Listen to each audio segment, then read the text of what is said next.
Welcome to the gold standard, Making Millions with Malia, the place to be for conscious CEOs and light leaders who know that they have an enormous mission that requires millions to fuel it.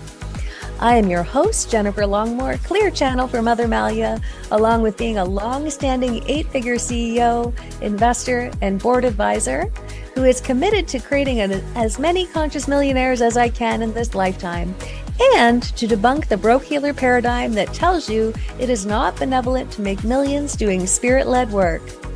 We are in the midst of individual and collective ascension, and as we ascend, so must the way that we do business and money as light leaders.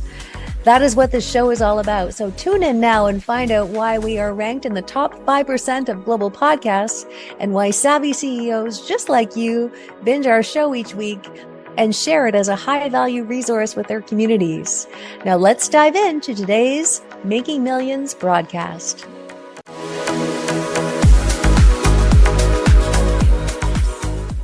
Welcome back to the Gold Standard podcast, Making Millions with Mother Malia. Of course, I am Mother Malia, and I'm really glad to be here with you today to continue our trauma series, basically how to turn past trauma into gold as the amazing alchemist that you are.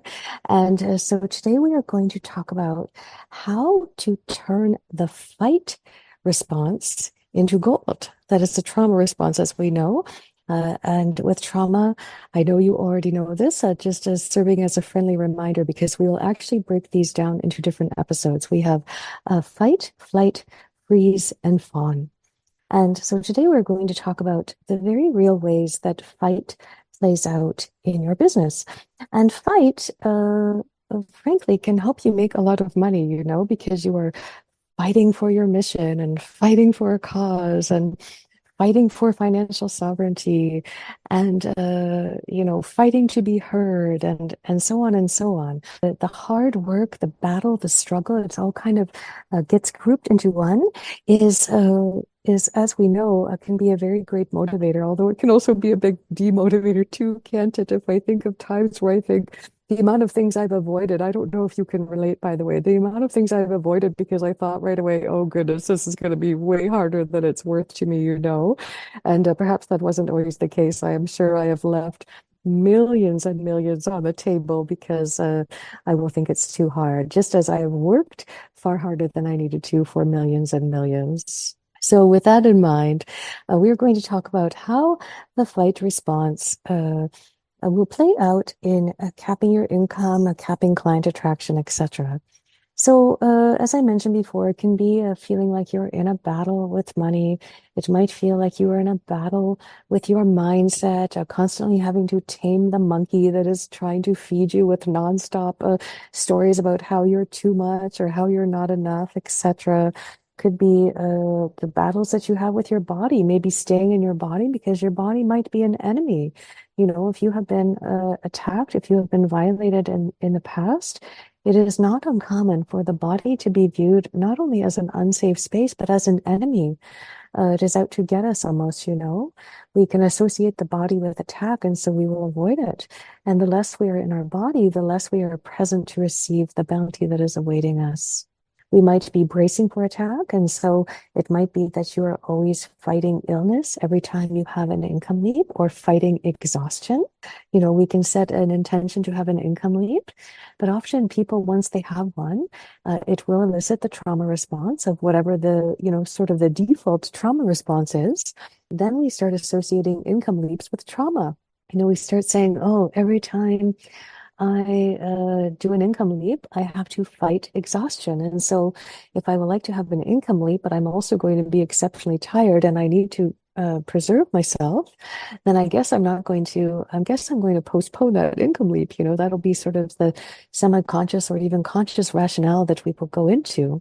We will bring logic into the equation, and logic doesn't really apply with trauma because trauma is trauma. So you might then, of course, be fighting with potential clients. You might be fighting with colleagues. You might find that, get enmeshed very quickly with people without really vetting them, and then find out that, they aren't who they say they are. You might find yourself in mentorship situations on the receiving end where you had to fight to get what was promised for you, etc. And so it creates a certain tension in the body, as you can imagine, and that same tension translates to money and caps the money. Because inevitably, if life is a battle and we are bracing for attack, then we overlap the relationships that were attack based onto money because money is a relationship. And so if you were fighting with your parents a lot, or frankly, they were fighting with you and you didn't even know why, that gets overlaid onto money. If you went to school and you were bullied, that gets overlaid onto money.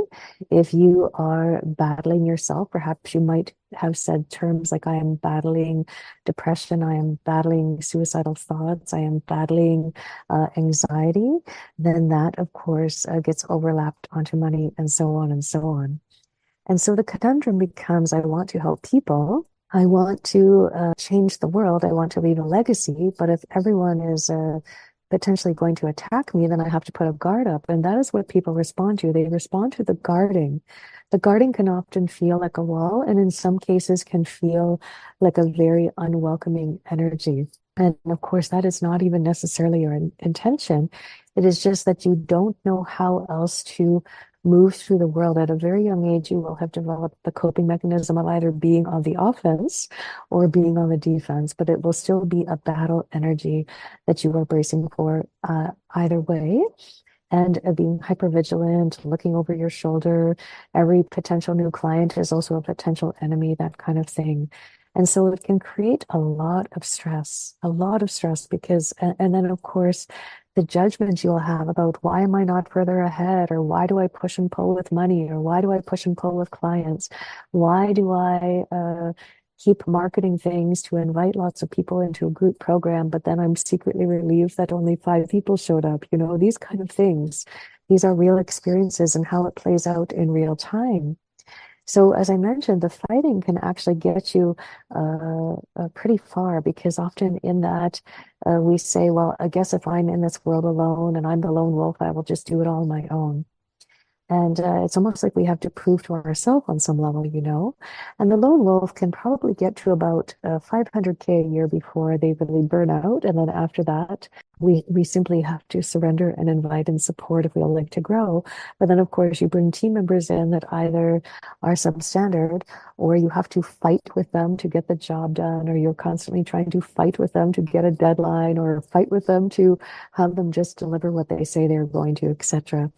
So you can see that on the one hand, it helps you bring in a lot of gold. And then there comes a time where it actually caps the amount of gold that can flow to you. And of course, by gold, I mean cash flow.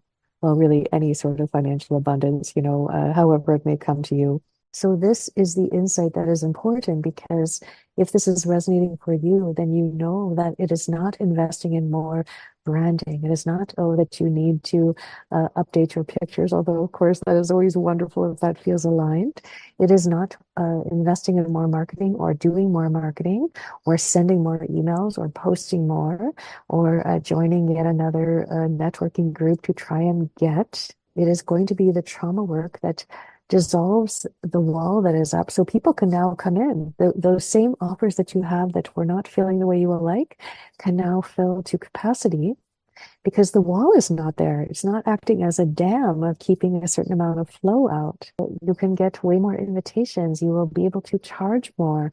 You will not feel like you have to battle people to and yank them, so to speak, into your programs and convince them that there is literally no hardship in attracting clients, attracting the kind of clients you will like, and having the kind of income you will like to have. So I hope this served in providing insight and showing you what you can sink your teeth into next, so to speak, in order to have the results that you will like.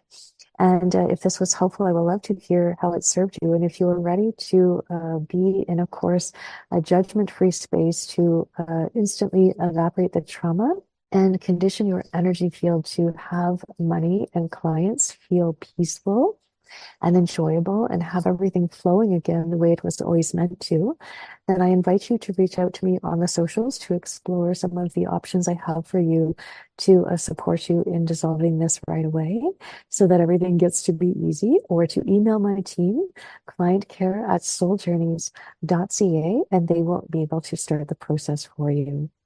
So thank you for being here. It is my great honor and pleasure to share this information with you. I sincerely hope that it is supportive, and I will look forward to seeing you on the next episode.